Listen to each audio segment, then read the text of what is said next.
Tejiendo la voz, el amor, la armonía, la conciencia y la inspiración se pueden tejer con palabras. Yo soy Alejandra Escobar y en este espacio quiero darle voz a mi alma a través de conversaciones auténticas que nos acompañen en la búsqueda de la verdad y nos regalen reflexiones profundas y significativas hiladas por la experiencia, la sinceridad y el amor. Hola, bienvenidos a Tejiendo la Voz. Hoy tenemos en este episodio a Saraswati Ochoa. Ella les va a contar un poco ya de quién es. Por cosas de la vida intentamos grabar este episodio varias veces. Ides, venires. Sara no vive acá en Medellín, aunque es de Medellín. Ya justamente de eso vamos a conversar un poco. Pero como todo en la vida, tiene sus tiempos, tiene sus ritmos. Y hoy es una alegría tenerte aquí, Saris, en este episodio. Yo debo de hacer una confesión. Yo sé que yo te conozco a ti, seguramente desde hace muchos años. Creo que te conozco desde niña, no sé dónde, no he podido recordar bien dónde. Y bueno, así es de mágica la vida, que nos vuelve a traer personas, que nos vuelve a poner, digamos, en esas intenciones que muchas veces se entretejen y se vuelven a enlazar para construir cosas juntas y que este tejido de la voz sea eso que hoy vamos a construir. Entonces, bienvenida, Saris. Muchas gracias, estamos aquí por fin. Todo pasa perfecto. Todo pasa perfecto. Bueno, Saris, siempre les hago a todos los invitados una pregunta muy bonita que siento que nos lleva a como un viaje en nuestra propia vida y como que nos permite tener también el contexto de cuál es el ser humano que está aquí conversando. Y esa pregunta es como, imaginando que tu vida fuera un tejido, ¿cuáles son esos hilos que han tejido tu historia y cómo han entrelazado, ¿cierto? Como ese ahora, ese presente tuyo, tu emprendimiento, tu misión de vida, ¿cómo has llegado hoy hasta acá? Bueno, eso es muy bonito. Justo ayer estaba en redes sociales, estoy haciendo un curso de conducción, tengo 37 años y estoy aprendiendo a conducir un carro. Y alguien me escribió como, ¿aprendiste a manejar tren antes que un carro? Y yo, sí, pues yo fui conductora de trenes 5 años en el metro de Medellín y para mí eso se sentía como otra vida. Entonces a la historia me respondieron personas como, eso fue hace muchos años. No fueron tantos, pero para mí se siente como otra vida. Es como que el tejido ha ido evolucionando de una manera que esa versión se siente muy lejana. Entonces creo que este tejido ha sido un tejido de evolución, pero cuando uno mira en retrospectiva, todos los puntos se unen de una manera perfecta y que uno en ese momento no se estaba dando cuenta de que estaba creando una obra de arte en su propia vida y que habían momentos y situaciones que uno decía, ¿qué es esto? Que no tiene ningún sentido, pero hoy hacia atrás se puede ver y uno ve la forma y dice, sí, wow, sí, es que tiene forma. Uno va tejiendo las puntadas, pero muchas veces es con el tiempo que logra ver que era un telar o que era todo un entramado con sentido, con color, pero en ese momento uno está concentrado en la puntada. En el punto y no lo puede ver como con amplitud.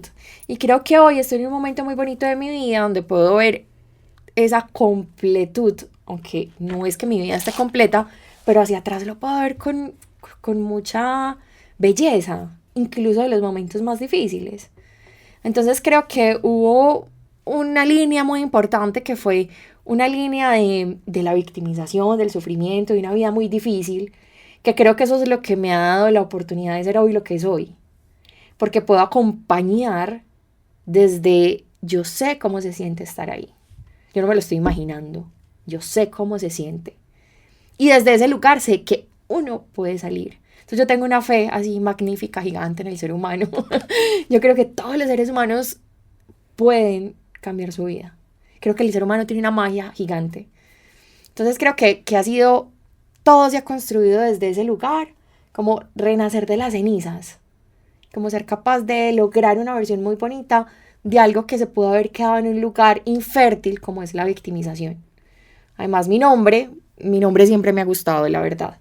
Mi nombre es Saraswati y Saraswati es la diosa hindú del conocimiento de las artes y la música. Wow. En la India.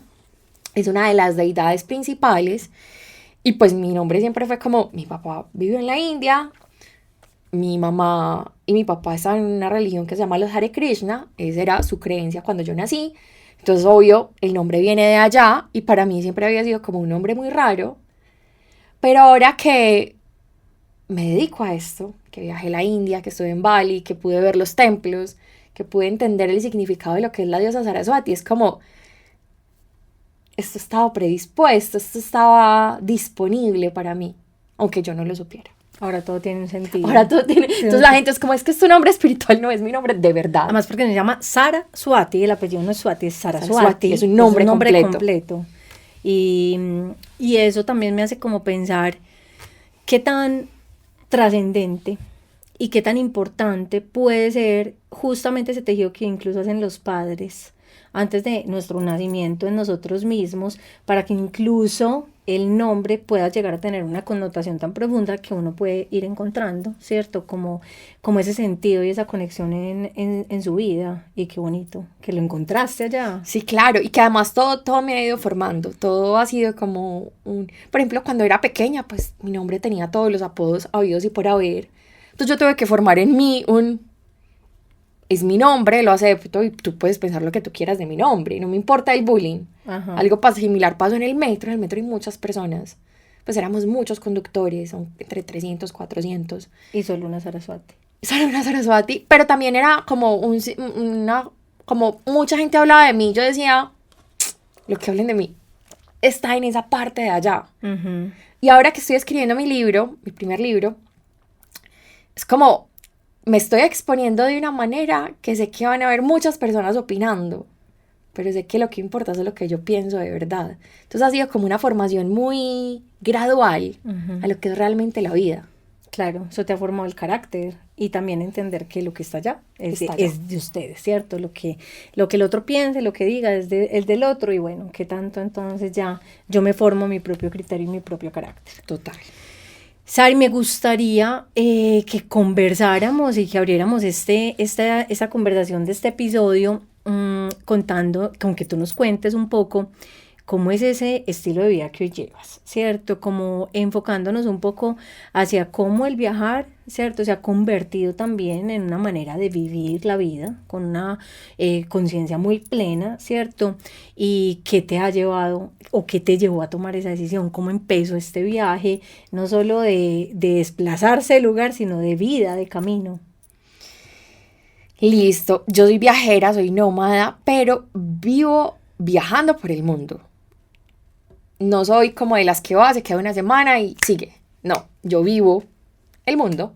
Entonces viajo de una manera muy diferente porque es como, no estoy buscando los lugares más turísticos, no estoy buscando hacerlo todo en una semana, en check, y lo vi todo. No, es como dejándome guiar por la vida.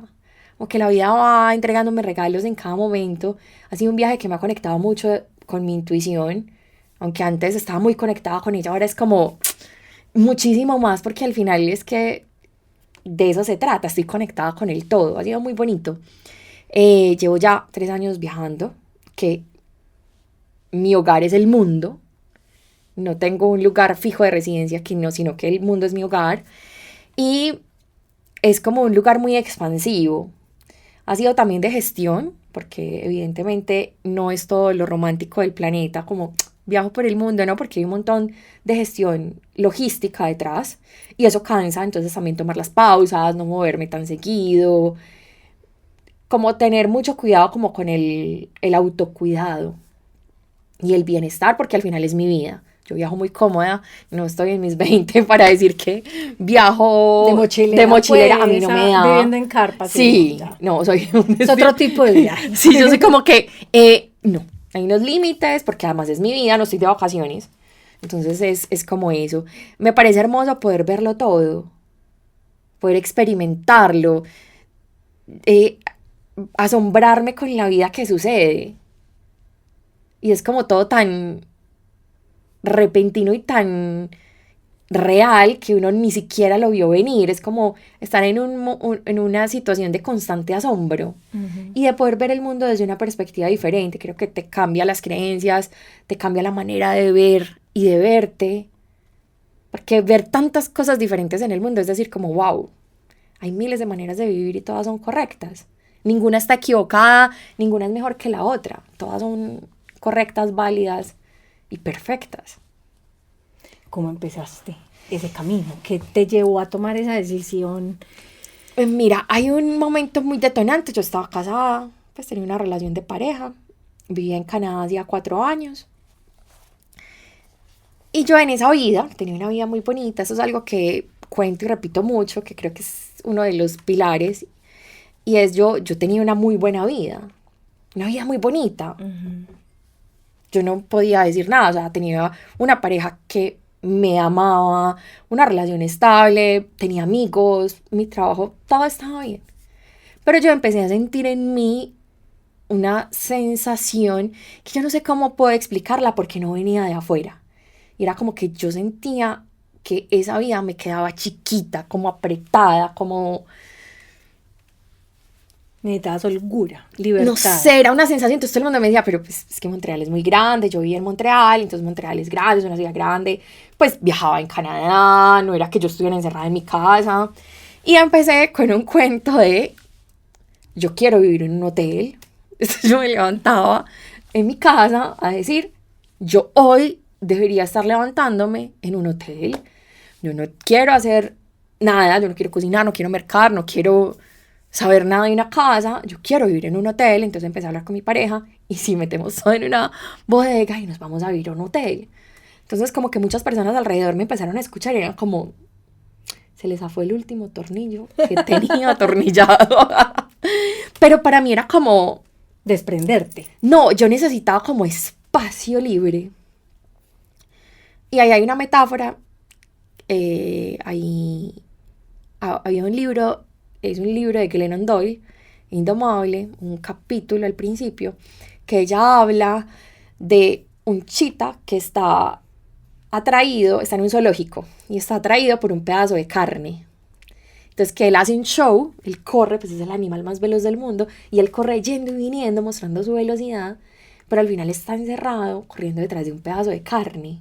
Yo leí ese capítulo y para mí fue como, todo estalló en mí. Yo dije, yo soy el chita. Pero pues yo lo hablé con una de mis amigas y ella me decía, tienes una vida linda, o sea, no entiendo cómo puede ser el chita, es que te estás quejando de algo que no existe. Pero era como, yo lo llamo así, es como yo era el chita necesitando la infinita pradera de África. Y esa es la frase que me gusta mucho decir y es, ¿quién deja una buena vida? Alguien que puede crear una vida excepcional. Y yo necesitaba más. Simplemente era como necesitarlo más. Todo coincidió, la vida iba mostrando sus cosas, yo me separé. Fue una separación muy bonita, muy tranquila.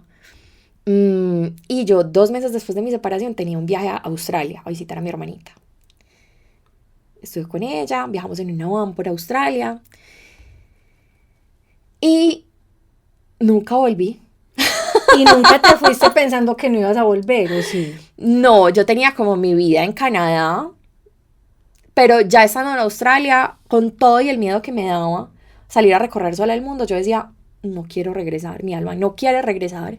Y empecé a viajar poco a poco y empecé a tener experiencia. Nada fue como planeado, era simplemente la sabana africana abriéndose ante mí diciéndote, ok, tienes el mundo. Y empecé a recorrer país por país y cada país me iba enseñando algo. Pero contanos, ¿qué países y qué te iban enseñando? Que qué dicha saber recorrer esa sabana mentalmente contigo. Bueno, empecé de Australia, viajé a Bali. Y Bali para mí fue como el lugar más impresionante de todos. Porque Bali me abrió. Empecé a darme cuenta que tenía un montón de corazas puestas en mí y que yo necesitaba abrirme a la vida. Entonces ahí fue algo muy bonito, era que yo le pedí a la vida una pareja con una energía masculina muy definida, muy contenedora, muy de todo. Y me di cuenta en Bali que, pues, muy linda tu petición, pero no tenías espacio. Entonces Bali me ayudó a abrirle la energía, la puerta de energía masculina, con todo y el miedo que me daba por mi historia de vida y la relación con mi papá, con toda la violencia física, creo que tenía una situación que resolver, como que sí había trabajado mi papá, mi mamá, muchas cosas, que eso se debe a todo lo que ya había conseguido, pero faltaba otra parte que ni siquiera había visto, que creo que es lo que nos pasa a todos los seres humanos. Y ahí en Bali fue como, tengo cerrado mi corazón, tengo cerrada la puerta a una energía masculina porque le tengo mucho miedo a esa energía. Y si yo quiero algo diferente, necesito moverme de este lugar. Y Bali me entregó todo eso. Entonces ahí hay una historia súper bonita de... Creo que es la historia más bonita. Una de las más... Tengo historias muy lindas de viaje, pero esa fue muy hermosa. Yo estaba trabajando como en abrir mi corazón, entonces yo hacía una meditación y sentía como el corazón se abría y llevaba varios días trabajando en eso. Y un día antes de irme de Bali, de la isla, me iba a ir para otra isla en Indonesia, o sea, yo iba a salir de la isla de Bali, agendé, sin saberlo, como una ceremonia de sound healing en un lugar lejos. Bueno, fue como que lo agendé todo por internet y resultó que estaba lloviendo impresionante. Igual yo dije, ya pagué por eso, Ya. allá Mañana llego. voy porque voy. Me fui en un medio de un aguacero, me puse un vestido. Si me mojo, pues ya estoy en vestido de Llegué en baño. Panamá y era un hotel así, de esos hermosos, impresionantes. Y era un salón súper hermoso. Y éramos solamente 3 personas, una chica, un señor y yo. Y la facilitadora era una chica asiática, especialista en medicina tradicional china y sound healing. Y yo iba con mi propósito de abrir mi corazón. Y estaba ya acostada haciendo la ceremonia, entonces era con breathwork, ejercicios de respiración, los gongs, el tambor, todos los instrumentos que ella tenía. Y ella dirigía una meditación. Todo era en inglés, yo estaba ahí, bueno, en mi propio viaje porque yo iba con un propósito, era como, no está afuera, está en mí. Y en un momento, ella se me acercó y me empezó a hacer como arañitas en el pecho, como a hacerme así, y me decía, hoy vas a salir de aquí con ese corazón abierto. Y cogió el tambor y me empezaba a hacer en el pecho y ella empezó a llorar. Entonces me dio como el permiso de empezar a llorar. Y para mí era muy hermoso ver cómo ella estaba conectada con lo que yo estaba sintiendo, con lo que yo necesitaba. No nos conocíamos, no hablábamos el mismo idioma. Es la vida dándote exactamente lo que necesitas. Después de esa ceremonia, que para mí fue impresionante, ella me dijo, es que Bali sana a las personas. Y cuando Bali te entregó lo que te podía dar, te vas. Y le da espacio a alguien más. Yo me iba al día siguiente. Entonces para mí fue un proceso de transformación muy hermoso. Mucha paz, mucha belleza. Creo que ese fue como el momento inicial. Y después empecé a viajar por el sudeste asiático. Laos, Vietnam, Nepal. Entonces ahí llegué a Nepal después de... Todo este proceso me tomó 9 meses.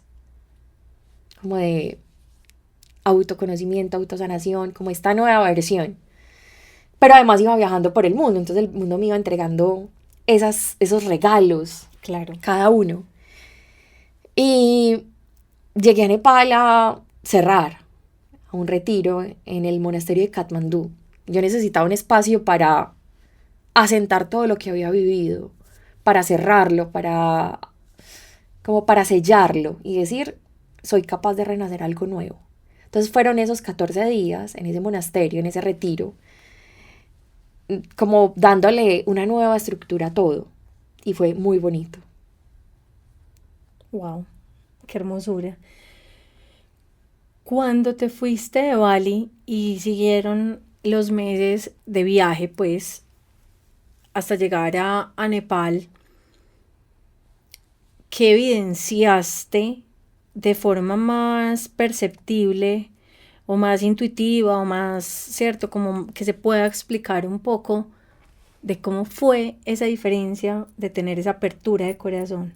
O sea, como qué se sintió después de haber salido de allí de esa ceremonia y empezar a ver el mundo con ese corazón ya abierto.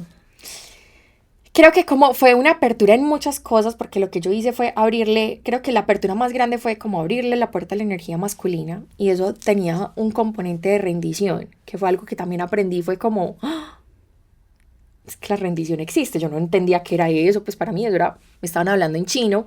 Y empecé a entender mucho el equilibrio entre la energía femenina y masculina. Que eso es como un tema muy cliché, un tema muy satanizado, un tema muy de las mujeres somos iguales a los hombres, y pues alguien con energía masculina y yo, toda la vida, toda la energía masculina del mundo, yo tenía que ser capaz sola, este es uno de mis miedos, no ser capaz sola, y era todo el tiempo tener que demostrar que lo podía todo, y era como, uff, qué cansancio tan absurdo de tener que hacer todo sola. Y cuando hice como todo este proceso de apertura, eso ponle que fue en el mes de abril. Y en el mes de mayo apareció mi pareja actual. Un mes después. Literalmente entró por la puerta. Era como, la puerta está abierta. Tu corazón está abierto. Yo todavía no ocupaba el lugar de la energía femenina. No había espacio, él no se podía quedar. Uh-huh. No había espacio, o sea, la puerta estaba abierta, pero no había dónde quedarse. Uh-huh. Entonces fue como también un proceso muy consciente de ver, la puerta está abierta, pero no hay espacio. ¿Qué vas a hacer para moverte a tu lugar? Entonces ahí hay algo muy bonito, y es que entendí que las energías se gestionan y se comunican. Entonces, dentro de mí yo tengo las dos energías, femenina y masculina, y yo las uso como yo quiera, como yo necesite. Pues en este lugar no necesito mi energía masculina para nada. Puedo estar en el lugar de apertura, de vulnerabilidad, de empatía, pero hay otros lugares donde, venga pues, que estructura, límites. Pero en las relaciones, sobre todo en las de pareja, sí está ese componente. Entonces yo me relaciono desde un lugar o desde el otro. Porque entonces es como esta forma. Es como una coquita que contiene la otra. Entonces esta es la masculina, esta es la femenina. Si hay dos femeninas, si hay dos masculinas, no encajan. Es como un engranaje que no encaja. Uh-huh. Entonces yo me di cuenta que al yo ocupar el lugar de la energía masculina, lo único que yo tenía disponible por espacio era la energía femenina. Y yo quería una energía femenina a mi lado. No porque yo estaba cansada de resolver, uh-huh. ¿Cierto? Es como, no más. Sí. Dios mío, no quiero más. Entonces, fue como, ok, la puerta está abierta porque entró alguien. Yo realmente no salí con nadie más de mi viaje, esa no era mi intención. Y llegó este ser tan maravilloso que yo decía, wow.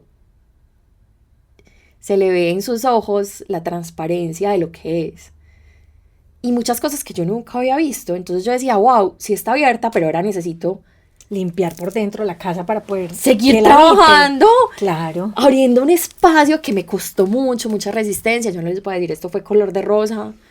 Fue muy duro para mí, además porque había ocupado ese lugar desde hace mucho tiempo. Me di cuenta que en el mundo la energía femenina se estaba perdiendo, porque ya queremos ser cada vez más como hombres. Como hombres, sí. Porque le funciona el sistema, porque somos más productivos, porque hay menos sufrimiento, porque tenemos una imagen de la energía femenina muy difícil. Entonces empecé todo este proceso. En India fue muy intenso eso. En India, en Laos. Laos es un país con mucha energía femenina. Mucha. Laos es súper dulce, súper contenedor. Es como un lugar que uno dice, wow, ¿qué es esto tan lindo? Uh-huh. Mientras que después llegué a Nepal, que Nepal es masculino. India es masculino 100%, y es también como desde ese lugar como me relaciono con los países. Es que en India, si tú luchas, se te vuelve un caos. Tú no puedes luchar contra India. En India solo la vida pasa. Ya. Hay que fluir. Sí, no, es que no hay nada más. Es que si no, se te vuelve la vida un 8. Entonces ha sido como el proceso de ir, y ya después de 6 meses me volví a encontrar con mi pareja actual en Egipto. Después de haber ido a Nepal. ¿O antes? De Nepal pasé a India, en India pasé 3 meses, luego pasé a Dubái, luego pasé a Marruecos, y de Marruecos sí pasé a Egipto. Y empezamos a recorrer el mundo juntos. Entonces sí se ve el cambio de una. En mi caso bajé mucho de peso. Es como soltar el peso de todo lo que estaba, de estar estática. Es como solté el peso de lo que estaba cargando. Y simplemente mi cuerpo naturalmente bajó de peso. ¿Y en qué momento dijiste, esto no es un viaje, digamos, post situación compleja, divorcio, ya, digamos, ya transité, ya viví, ya entendí, ya abrí mi corazón, ya, digamos, volví a encontrar el amor, volví a renacer como para una nueva relación. ¿En qué momento dijiste, yo no me voy a volver a sentarme en algún lugar, sino que voy a seguir viviendo de esta forma? ¿En qué momento tomaste esa decisión? Hay dos cosas. La primera es, yo sentía esta necesidad de el mundo. O sea, para mí ahora el mundo es posible. O sea, no sé, me dices mañana vámonos para China. Yo no sé cómo, pero te digo, vámonos para China. O sea, es posible. Antes en mi mente eso no era posible. Creí que para viajar el mundo tenía que ser millonaria, tener miles de ahorros, hacer, no sé, pues, miles de cosas. Y no es así. Para cumplir los sueños no se necesita tener toda la vida resuelta. Y la segunda es que para mí mi divorcio fue un proceso muy natural. Como que mi talón de Aquiles siempre habían sido las relaciones de parejas. O sea, si por algo había sufrido yo en la vida, era por las relaciones de parejas. Y para mí mi divorcio fue un lugar muy armonioso porque yo estaba en armonía con mi cuerpo. O sea, mi cuerpo me decía, ese ya no es nuestro lugar. Entonces para mí fue como muy orgánico. Yo nunca estuve entusada. Nunca me sentí como en una situación de ruptura difícil, que incluso la gente me miraba y me decía, esto te va a llegar después, date unos meses, pues es que no es posible. Pero ¿sabes qué? Creo que el amor nunca duele. Es que yo recibí mucho en esa relación, ¿cómo me va a doler? Se cumplió el ciclo, lo vivimos todo. Ya. Sí, lo que duele realmente no es el amor, son esos otros apegos, las inseguridades, las situaciones, las carencias, las dependencias, pero entonces creo que no. Como que yo no estaba en una situación de dependencia con él, entonces yo no me sentía, sí, como que es un ser humano que amo muchísimo, le agradezco muchísimo todo porque gracias a él soy mucho de lo que soy hoy, por lo que vivimos juntos y nuestra vida juntos, pero es como el ciclo se cumplió, ahí ya no había más vida para mí, porque me iba a doler irme de un lugar que ya no tenía más vida disponible. Entonces no fue un viaje de ruptura, situación difícil, no, para mí fue solamente un espacio, lo necesito todo, o sea, es como mi alma necesitaba más. Y era una sensación muy difícil de ponerle en palabras y explicarle de manera racional a la gente. Sí, total. Entonces, ¿en qué momento decidiste seguir? Nunca he sentido las ganas de parar. Ok. Nunca he dicho, me quiero establecer, yo no lo siento. Incluso ahora que estaba unos meses en Medellín, hace poco un amigo me hizo esa pregunta, ¿cómo se siente volver a estar establecida? Y yo no, es que donde yo estoy establecida, probablemente no me estuviera sintiendo, yo sé que es pasajero. Entonces yo todavía tengo sed de ver el mundo. El día que sienta que ya me quiero establecer, buscaré una manera de hacerlo. Todavía no sé cómo. Entonces la gente me dice, ¿cuándo? ¿Cómo? No tengo ni idea. No sé. ¿Dónde? No tengo ni idea. Es como muy desde seguir el flujo de la vida. Y eso me lleva como a la siguiente pregunta que quería hacerte, y era, muchas veces hay como una, pienso yo falsa, pero una connotación de que viajar podría entenderse como una forma de huir, ¿cierto? Como una forma de escapar de la realidad, de lo que se está viviendo pues en la cotidianidad, de lo que es la vida pues cuando uno está en un mismo lugar, con unas mismas relaciones, en un mismo entorno. ¿Cómo has visto tú ese proceso de viajar no para huir, sino para encontrarte a ti misma? Porque es lo que he sentido que viviste, es lo que yo desde lejos veía en tu proceso. No es como salgo evadiendo una realidad, sino más bien salgo a encontrar mi realidad y salgo a encontrarme a mí misma en ese nuevo camino que estoy empezando como a caminar. Uh-huh. Bueno, antes yo creo que hay muchas maneras de ver las realidades.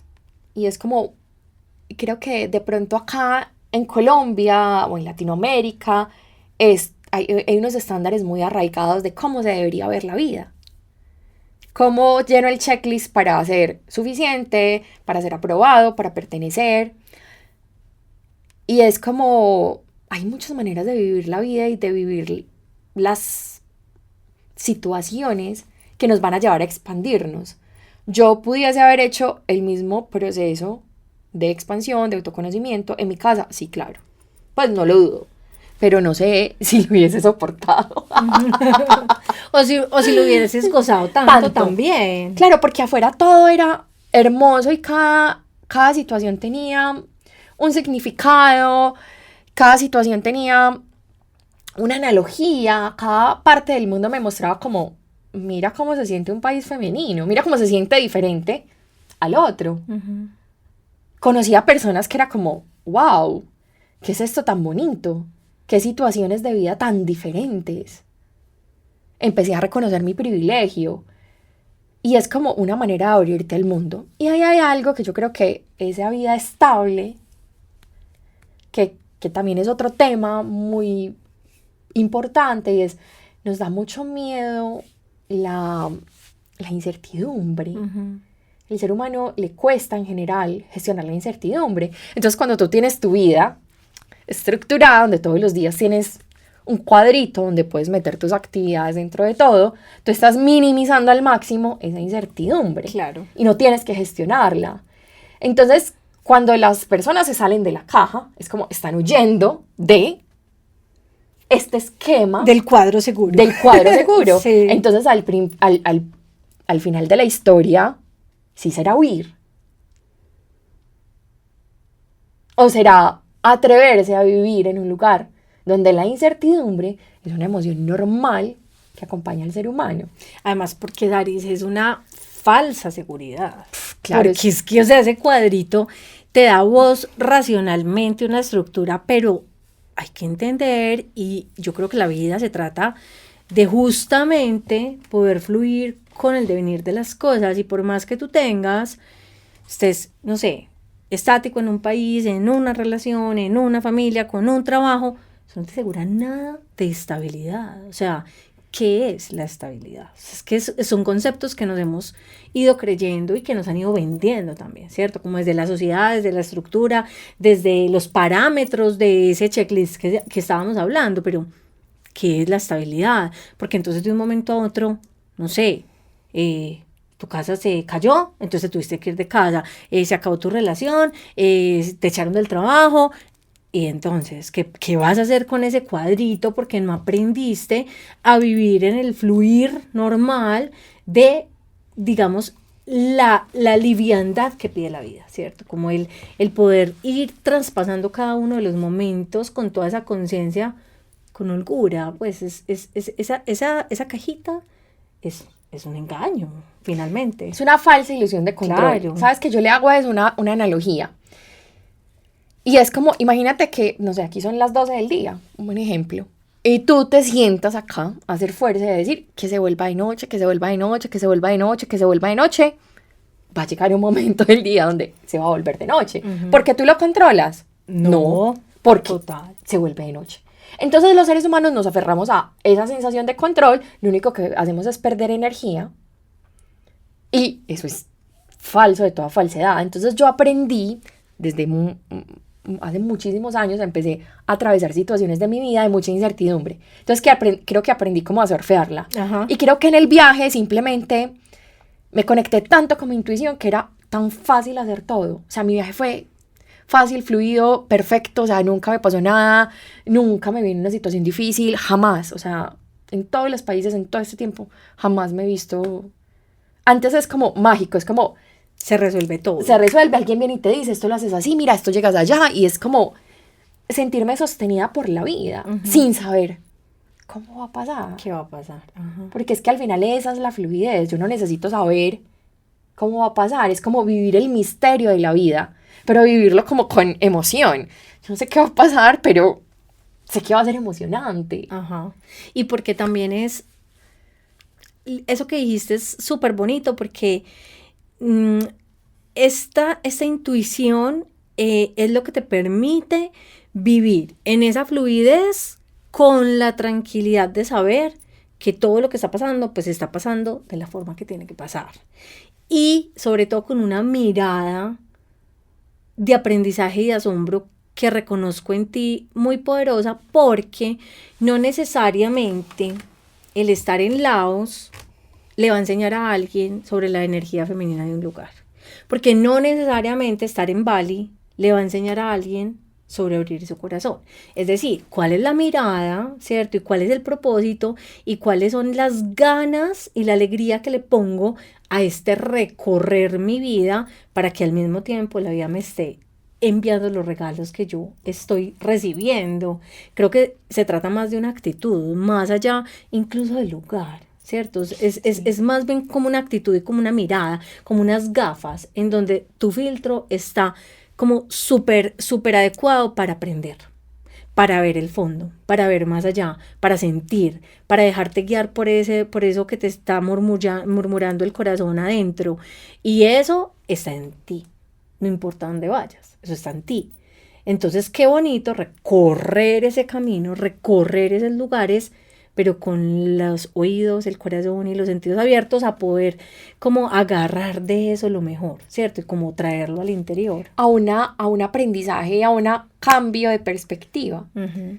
Y creo que eso pues para mí es mi regalo, como mi sensibilidad. Hay una historia, no sé si la puedo contar. Claro. Estaba en Vietnam y llegué llegué de Indonesia, hay una isla que se llama Gili, donde era el paraíso, no hay carros, no hay motos, 15 días allá, en un hotel al frente del mar. Entonces yo estaba modo zen al 500%. Y volé de ahí, de Bali, a Vietnam, y llegué a Ho Chi Minh, que es una ciudad grande en el sudeste de Vietnam, ruidosa, una cantidad de motos, se me había dañado el computador, fueron como 2 días de caos. Dios mío, ¿yo qué estoy haciendo acá? Y lo único que hice fue coger el mapa y buscar una isla. Una isla porque yo necesitaba de nuevo esa paz. Y me fui para una isla en el sur de Vietnam, que es una isla más cerquita de Camboya que de Vietnam. Y era como una isla y mi intención luego era pasar a Camboya, entonces yo dije, bajo, me quedo ahí, paso a Camboya. Yo lo que quería era paz, tranquilidad. Llegué a la isla. Y la isla estaba desierta. O sea, es una isla enorme.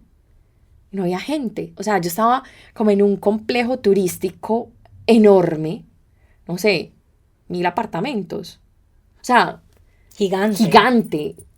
Las piscinas, tenía 3 piscinas centrales enormes. La piscina era vacía. La piscina para mí sola. Yo no veía gente.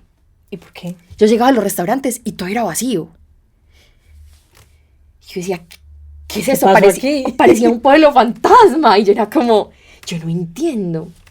Entonces alquilé una moto y me fui a recorrer. Pues yo dije, de pronto aquí está desierto. Sí, o sea, sí, es de esta lugar. Parte, yo lugar. no entiendo qué está pasando en esta parte. Entonces alquilé una moto y me fui a conocer como la parte central. Y era una cosa impresionante porque era como una construcción europea. Incluso las calles tenían los nombres de calles de Europa. Pero eran grandes, o sea, eran fuentes, edificios como con ese estilo europeo. Pero eran como construidas es como si tú estuvieras en el escenario de una película. Es que yo no sé cómo más describirlo. La sensación era todo vacío. Casi no se veían personas, o sea, muy poquitas personas. Yo entraba a un lugar, a un café, a un restaurante, era yo sola. Pues que yo preguntaba como, ¿están atendiendo? O sea, esto está abierto, ¿puedo entrar? Esto está en servicio. Sí, claro. Incluso los videos y las fotos son impresionantes.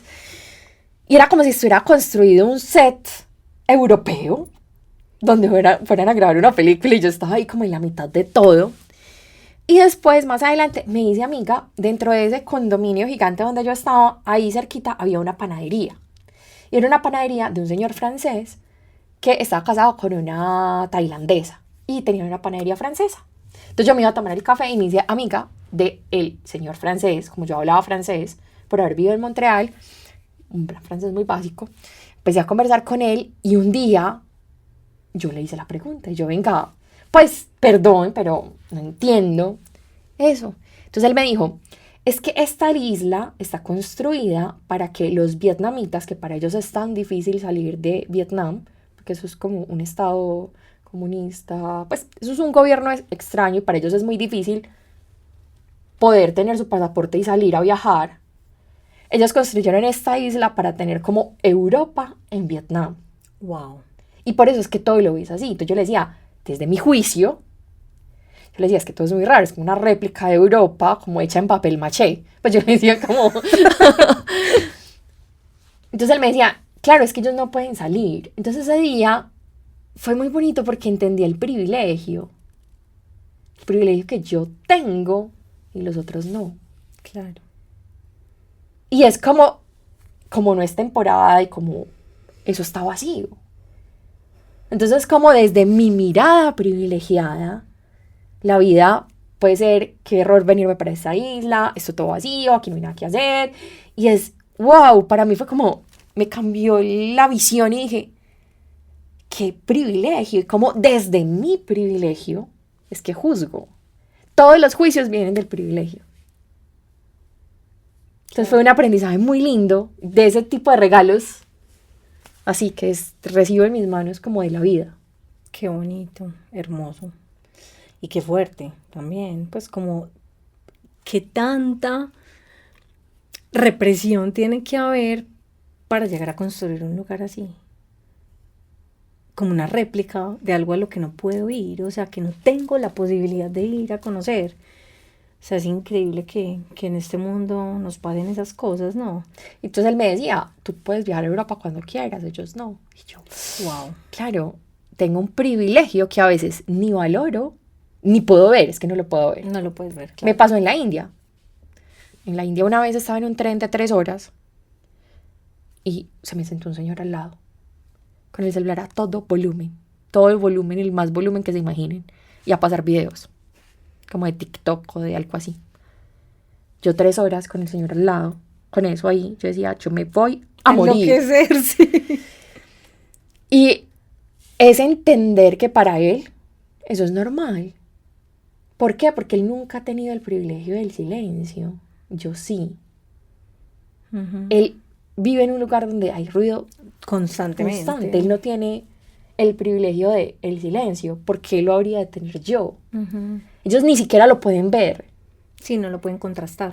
Es como el espacio personal. Ellos no tienen espacio personal. Porque son muchos. Porque yo así habría de tenerlo si estoy allá. Pues, y soy yo la que estoy diciendo, es que no, tienes, es un privilegio que no tienes. Y es entender la vida desde mi privilegio, que ni agradezco, que ni veo, porque no lo he contrastado. Sari, vos tenés un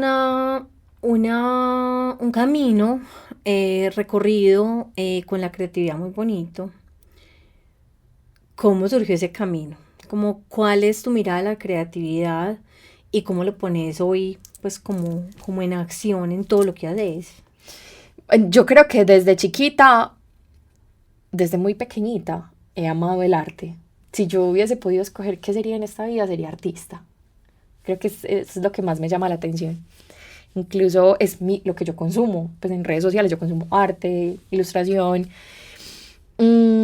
He dibujado toda mi vida, no de manera profesional o de manera de trabajo, simplemente es mi hobby, es mi manera de expresarme, lo disfruto mucho.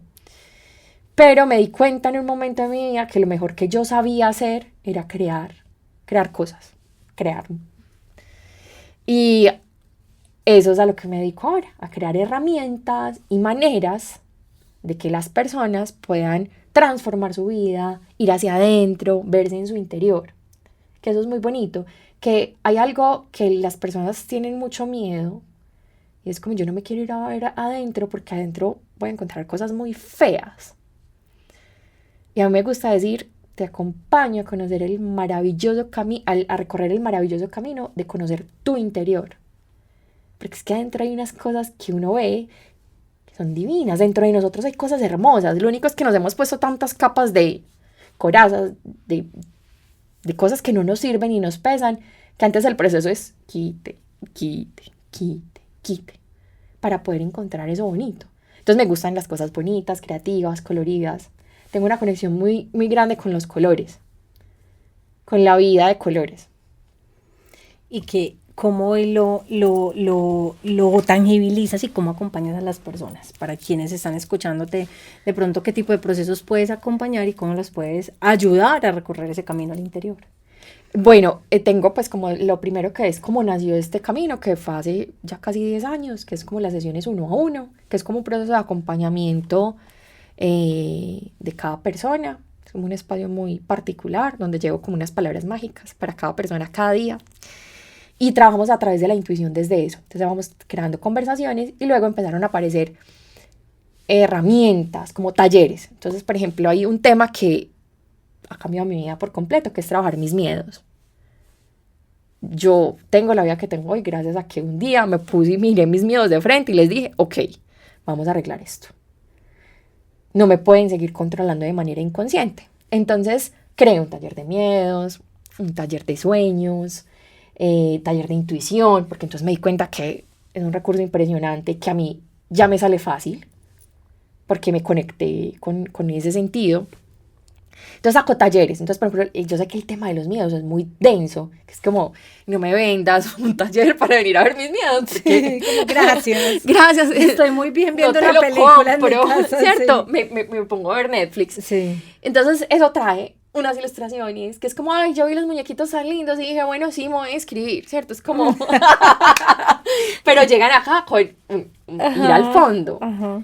Creo que eso es algo que me gusta mucho y es ir profundo. Creo que en la profundidad hay mucha belleza. Pero qué lindo, porque sabes que usas el arte para alivianar esos procesos densos y complejos y difíciles para muchas personas. Y mira que aunque se sienta como un gancho ciego, entre comillas, no lo es. Es una forma de endulzar el recorrer ese camino y de invitar con mucho amor a recorrer ese camino. Claro, y que además es un camino maravilloso que nos va a dejar en otro lugar completamente diferente. Y que sí está lleno de color, total. Así, aunque lleguemos a alguna parte de ese camino y veamos todo oscuro, igual, después abrimos una ventana y una puerta y todo vuelve a estar lleno de color. Total. Qué bonito. Sari, agradecerte por este rato, por esta conversación. Creo que nos podríamos quedar aquí hablando eternamente. Me encantaría escuchar más de tus historias. Espero que algún día podamos conversar más y que me las cuentes. Las personas pueden ubicarte igual en el lugar del mundo que estés y puedes hacer esos acompañamientos de forma virtual. Sí, todo funciona virtual porque funciona igual a través de la pantalla. Creo que ese fue un regalo que nos dejó la pandemia. Ajá. Entender que no importa en qué lugar del mundo estés, ahora estoy en Medellín. Uh-huh. Si nos encontramos en algún lugar del mundo, también me encanta trabajar presencial. Si no, por videollamada, todo está grabado, organizado. Entonces sí, aquí estoy disponible. En la cajita del episodio les dejo todos los contactos de Saraswati para que puedan llegar a ella, el que lo sienta, el que lo quiera recorrer, aquí estoy. El que quiera dejarse guiar por toda esa belleza.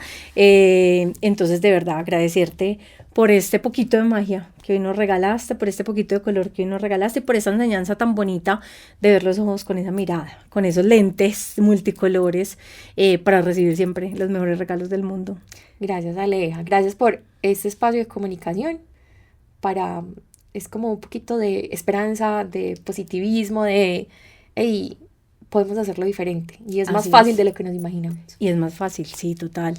Ese es el propósito de Tejiendo la Voz, que nos inspiremos, que aquí en este ratico de conversación, quien esté al otro lado de este micrófono, de esta pantalla, pueda llevarse un regalo para su vida, una duda, una inquietud que se siembre en el corazón y que diga, ¿qué tal si mañana lo hago distinto? Ese es un poquito del trabajo que estamos haciendo acá con este Tejido de la Voz. Así que gracias a todos quienes nos están escuchando y recuerden qué bonita la vida.